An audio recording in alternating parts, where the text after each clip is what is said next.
The number stared back at me from my phone screen. 0.E. I blinked hard, refreshed the banking app, and watched the same zeros mock me. 3 years of savings, 47,892, meant for my spinal surgery. Gone. Just gone. My name is Bonnie, and this is the story of how I destroyed my family's empire. They deserved every second of what came next. I scrolled through Instagram with trembling hands, and there it was. My brother Tyler's latest post. Him and our father posed beside a cherry-red Porsche 911, both wearing identical smirks. The caption read, "Sometimes you just have to treat yourself. Sorry, not sorry. Ours blessed Hampshire family first, right." My phone buzzed, Simone calling. I let it go to voicemail, too focused on the mounting evidence in front of me. There were 3 separate transfers from my account to Tyler's over the past week, each one precisely timed when I was at physical therapy. The pain shooting down my spine felt sharper than usual as I grabbed my keys. 20 minutes later, I pulled into the circular driveway of my father's mansion, right behind that blood-red Porsche. "Well, look who finally learned to drive herself somewhere," Tyler's voice carried from the front door. He lounged against the frame in designer sweats, looking like every stereotype of old money gone wrong. "Where is he?" I managed through gritted teeth. "Dad's in his study, but he's busy with—" I pushed past him, my cane clicking against the marble floors. The sound echoed through the cavernous foyer like a metronome counting down to detonation. "Bonnie!" my father's voice boomed as I entered his study. "To what do we owe this unexpected pleasure?" He sat behind his massive desk, perfectly pressed suit and practiced smile in place. The same smile he used in all his company promotional videos. The same smile he wore when telling me I was being dramatic about my pain. "The money," I said. "My surgery fund, you took it." "Borrowed," Tyler corrected, sliding into the room behind me. "We borrowed it. The opportunity for that Porsche was too good to pass up. We'll pay you back." "When? Don't use that tone," my father warned. "We're family. Family helps each other out." "Helps each other?" I pulled out my phone, hands shaking. "Show me where in the past 10 years you've helped me with my medical bills. Show me where you've acknowledged I need this surgery." "Oh, here we go again with the surgery." Tyler rolled his eyes. "You're fine. You're walking, aren't you?" "Barely," my voice cracked. "I can barely make it through a work day. The pain—" "Is all in your head," my father cut in smoothly. "You've always been sensitive, dramatic, like your mother." The mention of my mother, the ultimate taboo in this house, made my blood run cold. I reached into my pocket and felt the reassuring weight of my second phone, the one they didn't know about, the one that had been recording every interaction for months. "You really think I'm just going to let this go?" I asked quietly. Tyler laughed. "What are you going to do about it? Sue us? With what money?" My father stood, walking around his desk to place a hand on my shoulder. I fought the urge to shrug it off. "Sweetheart, you need to learn to be resilient. The world doesn't stop for pain. Look at your sister Kennedy. She never complains." "Kennedy works for you," I said. "She doesn't have a choice." "Everyone has a choice," he replied, his grip tightening slightly. "You're choosing to be difficult. Again." I looked between them, my father with his practiced concern, Tyler with his barely concealed contempt. 3 years of saving every penny, of working through pain that felt like fire in my bones, gone because they wanted a toy. Because they could. "You're right," I said finally, watching their faces relax. "Everyone does have a choice." I turned to leave, my cane striking the floor with purpose now. "That's my girl," my father called after me. "You'll be stronger for this." At the doorway, I paused. "You think I won't do anything? That's your first mistake." Tyler's laughter followed me down the hall. Let them laugh. They had no idea what was coming. In my car, I pulled out my second phone and stopped the recording. Then I opened a folder labelled Firestarter and added it to my collection. 3 years of conversations, screenshots, and financial records. Every cruel comment, every shady deal, every moment of gaslighting captured and catalogued. They thought they were teaching me resilience. Instead, they taught me patience. And now, finally, I had enough ammunition to burn it all down. I texted Simone, "It's time, help me end them." Her response was immediate. "About damn time, come over, we've got work to do."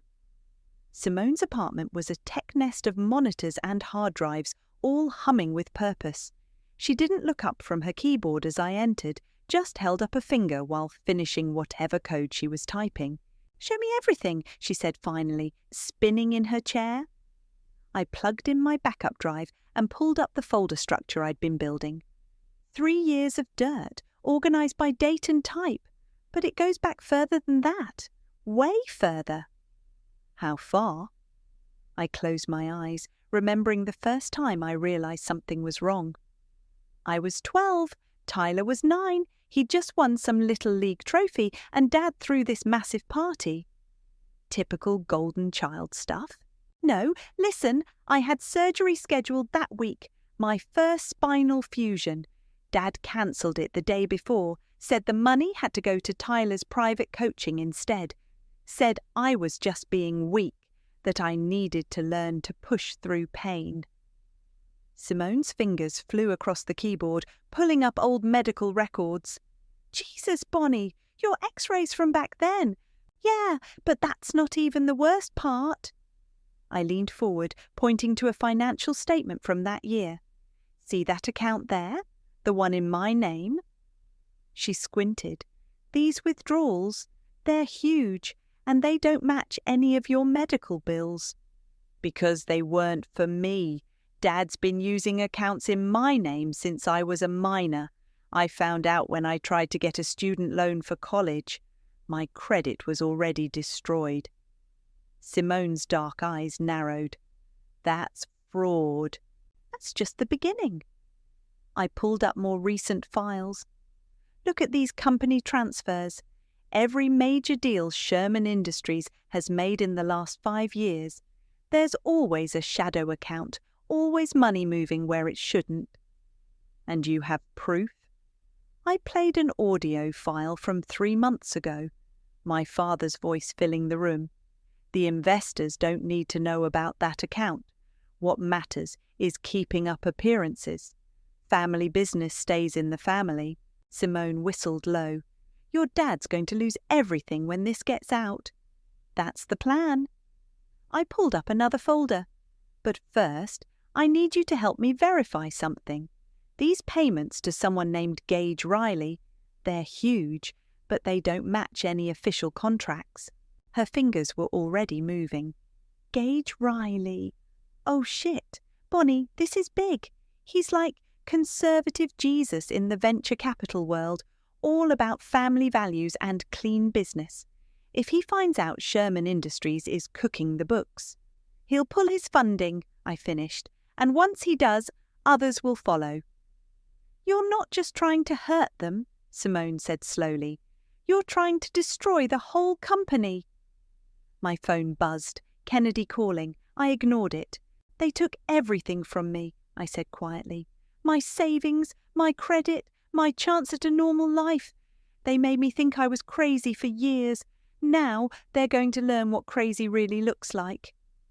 Simone turned back to her screens. "These records need cleaning up. We need to make them impossible to dispute. Give me a few hours." My phone buzzed again, this time a text from Tyler. "Dad says come to dinner tomorrow, don't be difficult." "Perfect timing," I said, showing Simone the text. "Family dinner. Want to bet Dad's going to brag about his latest deals?" "You're going to record it?" I pulled out my second phone. "I'm going to let them hang themselves." Simone grabbed my arm. "Bonnie, wait. Once we do this, once we send this to Riley, there's no going back. Your whole family. They stopped being family the day they decided my pain was inconvenient." I stood up, fighting back a wince. "Besides, Kennedy's been trying to reach me. Maybe she's finally ready to pick a side. Or maybe she's warning you about something. I checked my messages. Kennedy had sent a single text. I know what you're doing. We need to talk.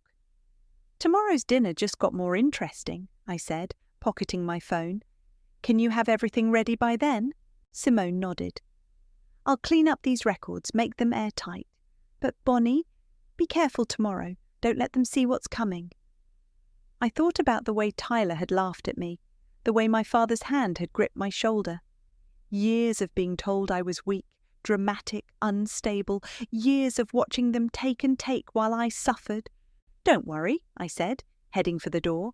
I learned from the best. I'll smile, I'll nod, I'll play the good daughter, and then I'll burn their world to the ground. As I left, I noticed a new transaction alert on my phone. Another payment from Sherman Industries to Gage Riley, bigger than any before. Dad, I whispered to myself, you really should have taught me better math skills, because your numbers don't add up, and now everyone's gonna know it. The family dining room felt smaller than I remembered, like the walls were closing in with every bite of overcooked salmon. My recording phone sat in my lap, hidden under the napkin, catching every word. So then I told Riley, my father was saying, wine sloshing dangerously close to the rim of his glass, that the Q3 projections were conservative. Conservative! He has no idea what's really coming. Tyler snickered. Did you see his face when you showed him those doctored reports? Keep your voice down, Kennedy hissed, shooting a glance at the hovering housekeeper. Oh, relax, Tyler said. Maria doesn't speak enough English to understand anyway. I watched Maria's shoulders stiffen as she refilled water glasses. Her English was perfect. I'd heard her discussing classic literature with the gardener just last week, but they never bothered to notice things like that. Speaking of reports, my father continued, the offshore accounts are performing beautifully. Riley thinks all that money is going to charitable foundations. He laughed. Technically, the Sherman Family Foundation is a charity. To us. Kennedy pushed her food around her plate. Maybe we shouldn't what? Tyler cut in. Make money? Create opportunities? Some of us actually contribute to this family, unlike others. He looked pointedly at me. I took a slow sip of water. How's the new car handling? Like a dream, Tyler smirked. Thanks for your contribution to that, sis. Don't worry, you'll get your money back. Eventually. Tyler, Kennedy warned. What? She's fine. Look at her, sitting there all quiet and well-behaved. Finally learned her place, didn't you, Bonnie? My father raised his glass. A toast to family unity, to understanding our roles. The crystal clinked. I lifted my glass with steady hands, the phone recording every moment. Actually, I said carefully, I've been thinking about roles lately, about legacy. My father's eyes narrowed slightly. Oh? Been reading about family businesses, succession planning, very interesting stuff. Tyler laughed. Since when do you care about the business? I've always cared. I just show it differently. I turned to my father. For instance, I've been following the Riley account closely. Fascinating structure. The room went still. Kennedy's fork clattered against her plate. The business doesn't concern you, my father said flatly. No, but we're family. Isn't that what you always say? Family first. Tyler leaned forward. What exactly are you implying? Nothing at all, I smiled. Just taking an interest. Like you said, I should contribute more. Bonnie, Kennedy said quietly, maybe we should talk after dinner. Yes, my father's voice hardened. Maybe you should. Kennedy can explain how things work around here. Oh, I think I'm starting to understand exactly how things work. Maria appeared at my elbow with dessert. As she set down the plate, she deliberately bumped my water glass, sending water across my lap, and covering my quick movement to stop the recording. Lo siento, she said, but her eyes met mine with clear purpose. She'd been listening. She knew. Clumsy as always, Tyler muttered. I stood, dabbing at my dress. I should clean up. Kennedy, walk with me? In the hallway bathroom, Kennedy closed the door behind us. What are you doing? What does it look like? It looks like you're trying to get yourself cut off completely.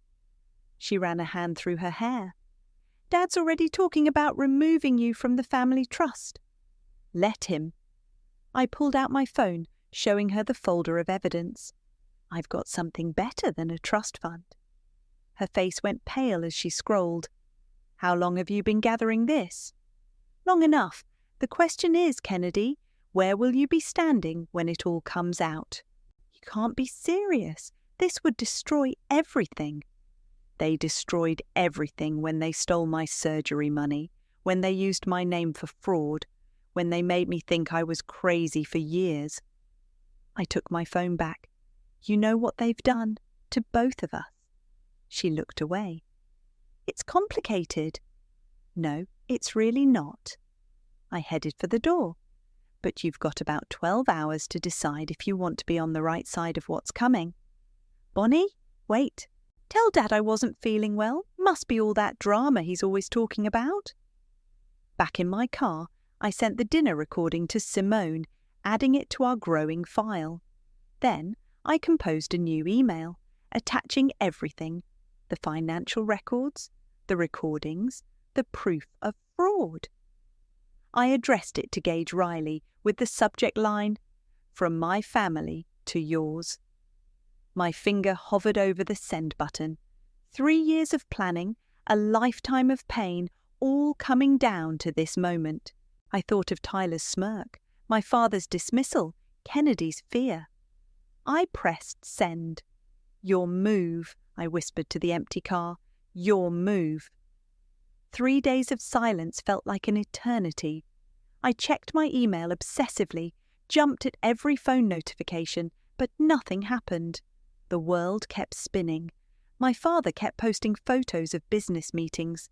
Tyler kept sharing shots of his new car. Then Simone called. Check your texts, she said without preamble. My cousin Ingrid, the one who works for Riley, she just sent me something interesting. I opened the message. Boss cancelled all meetings for next week. Spent 3 hours with legal yesterday. Storm's coming. My hands shook as I typed back. How bad? The reply came instantly. Bad enough that he made me shred his personal copies of the Sherman contracts. He never shreds anything. I called my father's office, using my sweetest voice with his secretary.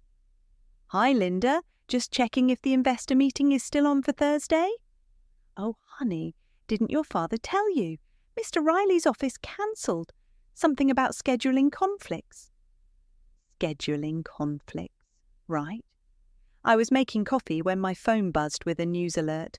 My cup crashed to the floor as I read the headline, Riley Ventures issues statement on integrity concerns with major partnership. The article was vague but pointed. In light of recent information regarding potential irregularities in financial reporting, my phone exploded with notifications. First Tyler, what did you do? Then my father. Family meeting, now. I ignored them both, but turned on the business news. The anchor was already discussing it. Trading of Sherman Industries stock has been temporarily halted following concerning statements from major investor Gage Riley. Simone called again. It's happening! Riley's people are going through everything with a fine-toothed comb. Ingrid says they found even more than what we sent them. Has anyone traced the leak back to me? No, we covered our tracks, but Bonnie... Your father's not stupid. He'll figure it out. As if on cue, my father's contact photo lit up my screen. I declined the call. Good, Simone said. Don't engage. Let them sweat. Another text from Tyler. You think you're so clever? Wait until Dad. I blocked his number. The doorbell rang. I froze, expecting my father's angry face. Instead, I found Kennedy standing there, a large suitcase at her feet. I quit, she said simply. This morning, right after Riley's statement hit the news. I didn't move from the doorway. Why? Because I watched Dad throw his phone through a window when the stock trading was halted. Because Tyler's already talking about moving assets offshore. Because... She took a shaky breath. Because you were right about everything. You could be recording this for them. She pulled out her phone, removed the battery, and handed both pieces to me. I'm done being their puppet. I have proof of my own, stuff even you don't know about, if you'll let me help. I studied her face, the dark circles under her eyes, the slight tremor in her hands. This wasn't the polished Kennedy who sat silently through family dinners. This was the sister I remembered from before, when we were kids and still on the same side. You can come in, I said finally, but if you're playing me, I'm not. She dragged her suitcase inside. I already sent everything to my lawyer. Dad can't touch me now. My phone buzzed with another news alert. Second major investor pulls out of Sherman Industries amid growing concerns. Kennedy read it over my shoulder. That'll be the Jacobsons. They always follow Riley's lead. How bad is it going to get? Bad. She met my eyes. Dad's been running a house of cards for years. Once people start looking closely... She pulled out a laptop. Want to see what else I brought with me? Before I could answer, both our phones chimed with the same message, a company-wide email from our father. To all Sherman Industries employees, recent media reports have contained malicious falsehoods about our company. Rest assured, we are taking swift action against these baseless attacks. Any employee found spreading these lies will face immediate termination and legal action. We are family. Family stays loyal. Kennedy's laugh was hollow. Loyal, like he was loyal to Mom? I turned to her sharply. What about Mom? Oh, God, she covered her mouth. You don't know, do you, about why she really left? Another chime, this time from Simone. Riley's office just released another statement. Turn on the news now. As I reached for the remote, Kennedy grabbed my arm. Bonnie, there's something you need to know first. About Mom, about Dad, about accounts he set up in our names when we were kids. The TV flickered to life, showing Riley himself at a podium. His face was grave as he began to speak. This was it. No going back now. The evidence of financial misconduct at Sherman Industries is both extensive and deeply troubling. Riley's voice filled my living room. As a company built on family values, we cannot maintain ties with an organization that betrays the trust of its investors, employees, and the public. Kennedy muted the TV. Before this goes any further, you need to know the truth. Mum didn't abandon us. Dad forced her out. What are you talking about? She opened her laptop, pulling up old documents. Remember when you were 8 and suddenly Mum was just gone? Dad said she ran off with some guy. He said she couldn't handle family responsibility.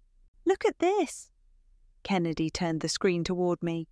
These are accounts Dad opened in our names, all 3 of us kids. But look at Mum's signature here. She was listed as a co-trustee. My phone buzzed continuously as news alerts poured in, but I couldn't look away from the documents.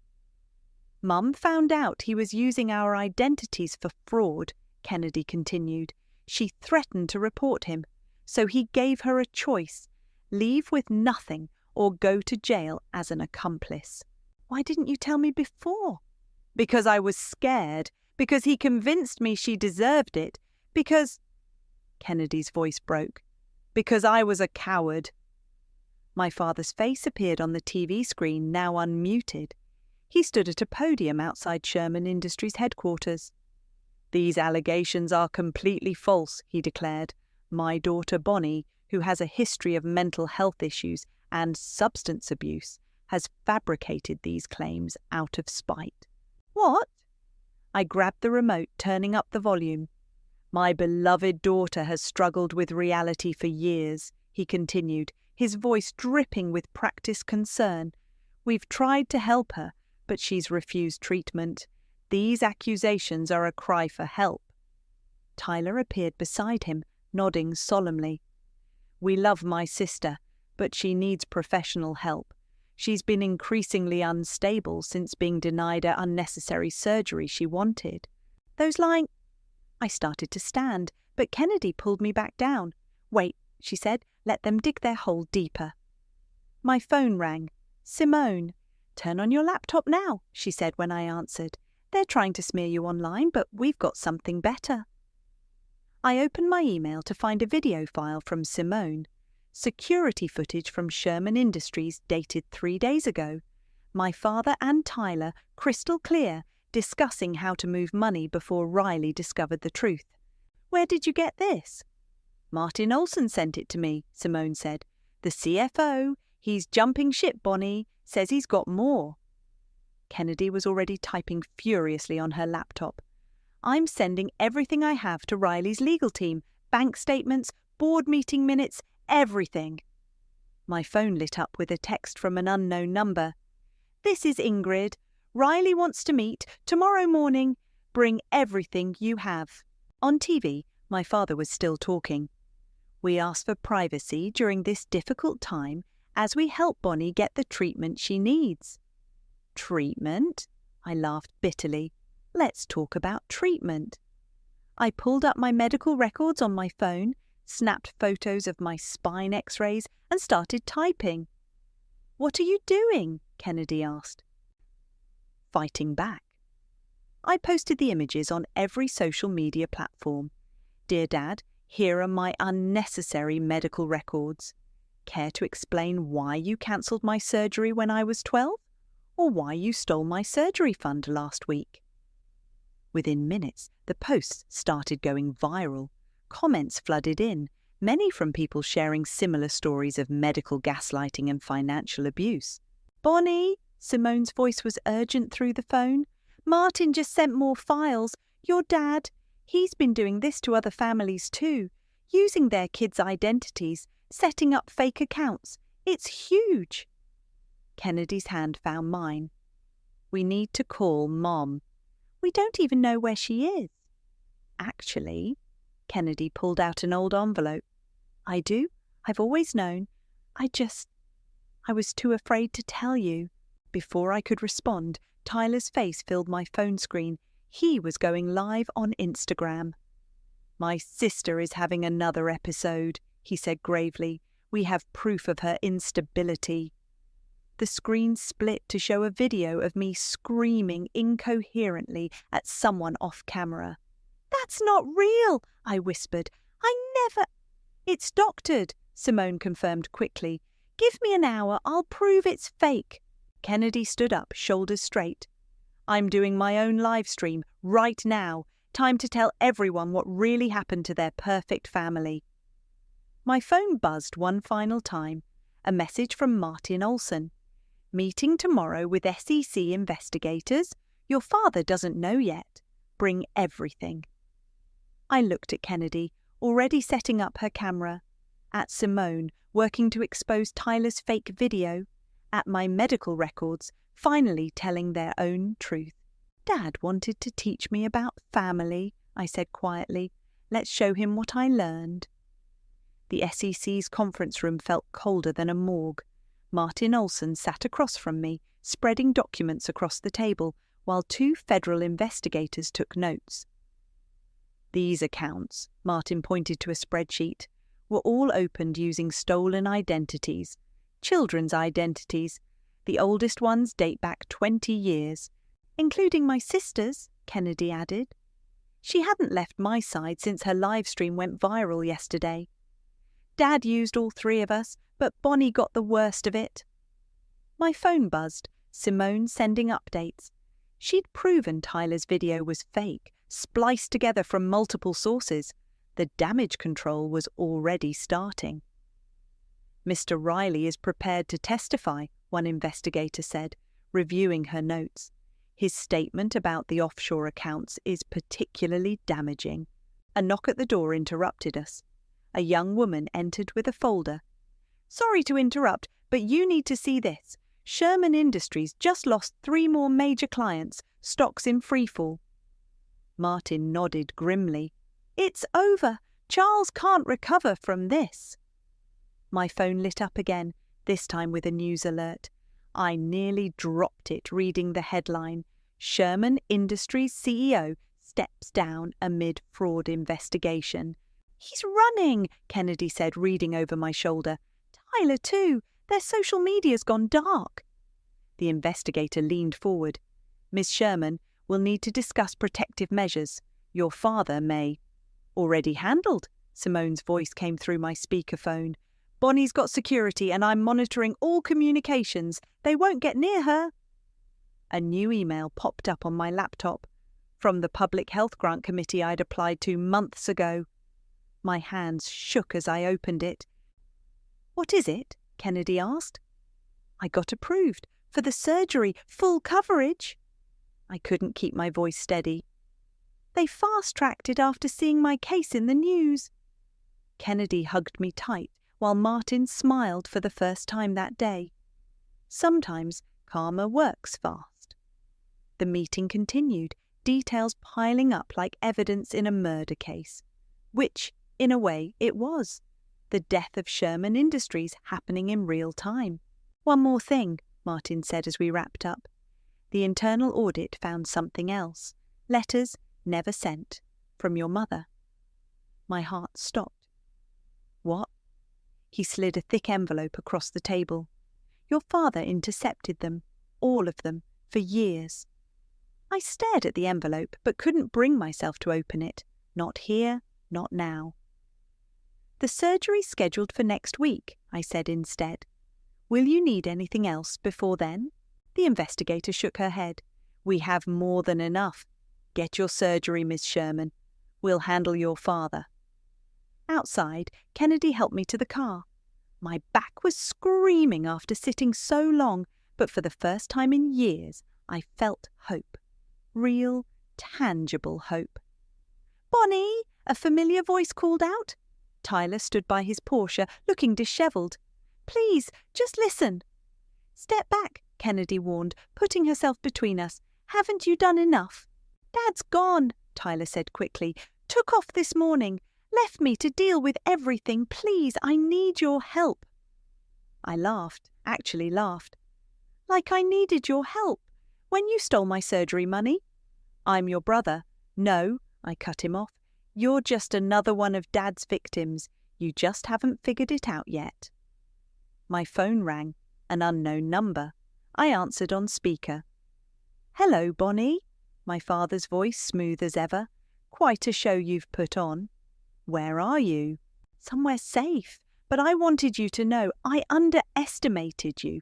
You truly are my daughter. I'm nothing like you. No? He chuckled. Look what you've done. Destroyed a family business, ruined your brother's future, all for revenge, if that's not a Sherman move. Goodbye, Dad. I hung up. Tyler stood there, lost. Looking at him now, I saw what I'd missed before, another pawn in our father's game. The investigators have questions for you, I told him. Your choice if you answer them. As Kennedy drove me home, I finally opened my mother's letters. 20 years of love, explanations and pain poured out onto my lap. The first line of the earliest letter caught my eye. My dearest Bonnie, I pray someday you'll understand why I had to leave, and that you'll be stronger than I was. I am. My phone chimed with a final news alert. Sherman Industries faces class action lawsuit as more victims come forward. Ready for surgery next week? Kennedy asked softly. I looked at the letters in my lap, thought of the long road ahead. Ready for everything. The hospital room was quiet except for the steady beep of monitors. Post-surgery hour 3, and I was finally clear-headed enough to check my phone. Hundreds of notifications lit up the screen. You shouldn't be looking at that yet, Kennedy scolded, trying to take the phone away. Wait, I said, opening a news alert. They found him. My father's arrest had happened while I was under anaesthesia. The photo showed him being led from a private airstrip in handcuffs, his perfect suit wrinkled, his practiced smile gone. Tyler turned himself in too, Kennedy said softly. He's cooperating with investigators. Simone burst into the room, laptop under her arm. "You're trending! The blog post went viral!" Before surgery, I'd published everything, every document, recording and letter, in a post titled Family Goals, a Story of Financial Abuse and Survival. It had exploded overnight. How many views? I tried to sit up, wincing at the movement. Over 2 million, and that's just the beginning. Simone opened her laptop. People are sharing their own stories. It's becoming a movement. My phone buzzed with a text from Martin. SEC found more accounts. Your mother wasn't his first victim. This goes back to his own childhood. Have you read all the letters yet? Kennedy asked, gesturing to Mum's envelope on the bedside table. Most of them. I picked up the most recent one, dated just 2 years ago. She tried to warn me. She knew what he was doing with my medical fund. But she couldn't reach you directly without risking everything, Simone finished. God, this would make an amazing documentary. A knock at the door interrupted us. A nurse entered, followed by a familiar face, Maria, our former housekeeper. I hope it's okay, she said, setting down a small plant. I wanted to check on you, and to thank you. Thank me? Your father. He did the same thing to my daughter, used her identity when she was young. The lawyers say we can join the class action now. More visitors came throughout the day. Martin brought updates about the investigation. Ingrid stopped by with messages from Riley. Even Tyler's ex-girlfriend appeared, sharing stories of financial manipulation we'd never known about. Miss Sherman? A woman in a sharp suit appeared in the doorway.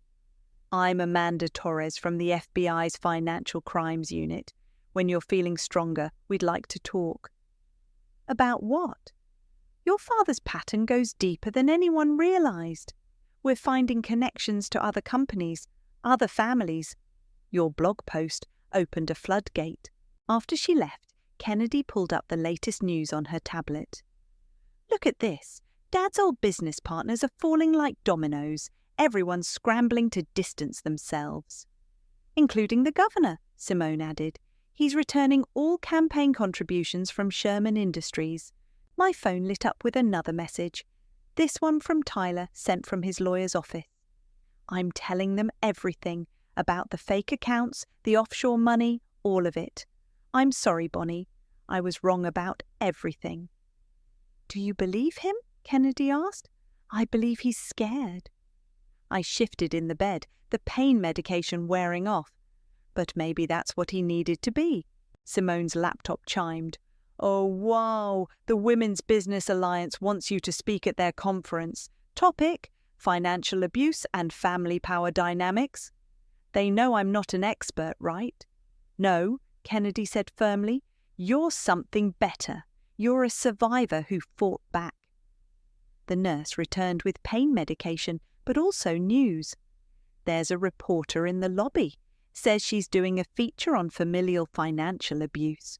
Wants to talk to you. I looked at my sister, my best friend, the stack of letters from my mother.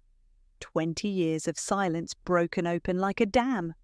Tell her I'll talk, I said, but not just about me, about everyone who's been trapped by family loyalty, everyone who's been told to stay quiet.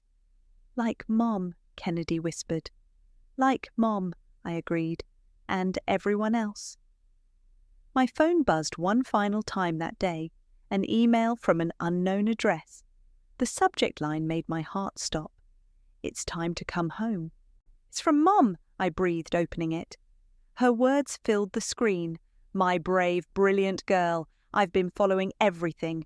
You did what I couldn't. You stood up, spoke out, and broke the cycle. I'm ready to tell my part of the story, if you'll let me. Tears blurred my vision as I typed back, Come home, Mom. We have a lot to talk about. Kennedy read the exchange over my shoulder, her own tears falling. She's really coming back. We all are, I said. Coming back, standing up, speaking out. Simone was already typing. I'm starting a website for others like us, people trapped by family financial abuse. Perfect, I smiled, feeling stronger despite the surgery pain. Let's help them all come home. The lake behind the women's shelter rippled with early morning light. I sat on my favourite bench, watching a family of ducks glide past while my newly healed spine supported me without pain. "There you are," Simone called, hurrying down the path with her laptop. "The donations just hit 3 million. We can fund the whole shelter renovation now." Our non-profit Digital Defence Alliance had grown from a simple website into something bigger than we'd imagined. Hundreds of survivors sharing stories, helping others escape financial abuse. "Did you see the news about Dad?" Kennedy joined us, carrying coffee. 15 years, no parole. I nodded.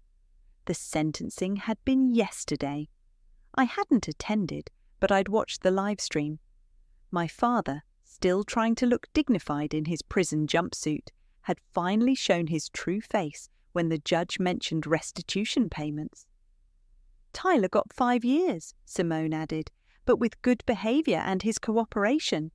"He's already helping other kids of white-collar criminals," Kennedy said, "running support groups from inside." My phone buzzed, a message from Maria. "Another family just arrived at the shelter, mother and 3 kids. They're ready to talk when you are." "I'll be right there." I stood up, testing my back. No pain, just strength. "Bonnie!" Mum's voice carried across the lawn. She was walking toward us with Martin Olson, deep in conversation. Since her return, she'd become our financial advisor, helping other survivors untangle years of identity theft and hidden accounts. "The SEC wants to use our case as a training model," she said, reaching us. "Martin's team is drafting the curriculum." Speaking of training, Simone pulled up her calendar. "The FBI Financial Crimes Unit needs more dates for their workshop series. They say your sessions are always full." I laughed. "Tell them I'm booked solid with shelter work for the next month." "About that," Kennedy pulled out her tablet. "Remember that trust fund Dad set up in your name? The legitimate one from Grandma? The only account he didn't drain? What about it? The courts unfroze it yesterday. You can finally access it." I looked at the shelter behind us, our shelter now, funded by recovered assets from Sherman Industries. Women and children learned financial literacy here, rebuilt their lives, found their voices. "Add it to the renovation fund," I said. "The shelter needs a better security system." Mum squeezed my hand. "Your grandmother would be proud of that choice." "Miss Bonnie?" A teenage girl appeared on the path. The new family's settled in, but the mum's scared about testifying against her husband. "Tell her I'm coming." I turned to my mother. "Want to help with this one?" She smiled. "Always." As we walked toward the shelter, Simone called out, "Don't forget, you're keynoting at the Justice Conference next week." "Already finished my speech," I called back. "It's called Standing Without Pain." Inside, the new family huddled on a couch, a mother and 3 daughters, all looking as scared as I'd been that day I checked my empty bank account. "Hi," I said softly, sitting across from them. "I'm Bonnie. This is my mum, Janet. Want to tell us your story?" The mother clutched her purse, eyes darting to the door. "You don't understand. He'll find us. He always does." "I do understand." I pulled up our website on my tablet, showed her the thousands of stories there. "See all these people? They thought they were alone too, but they're not, and neither are you." "But the money," she whispered. "He controls everything." Mum leaned forward. "So did my husband. Want to know how we beat him?" The eldest daughter, maybe 16, spoke up. "I've read about you, about what you did. Can you really help us?" "Better," I said. "We can help you help yourselves." I looked around the room, at my mother, strong and free, at this family taking their first steps toward freedom, at the sunlight streaming through windows we'd installed ourselves. My phone buzzed with another message from Kennedy. "Riley's Foundation just doubled their funding pledge. We can open 2 more shelters this year." The mother was crying now, but they were tears of relief. Her daughters huddled closer, protective and hopeful. "Ready to take your life back?" I asked them. The mother straightened her shoulders, looked at her daughters and nodded. "Ready?" "Then let's begin," I said, opening my laptop. "Your story starts now." Outside, more families would come, more stories would unfold, more voices would rise. But right here, right now, watching this family begin their journey to freedom, I felt the truth of what we'd built from the ashes of my father's empire. He taught me to stand on my own 2 feet, but we taught each other how to soar.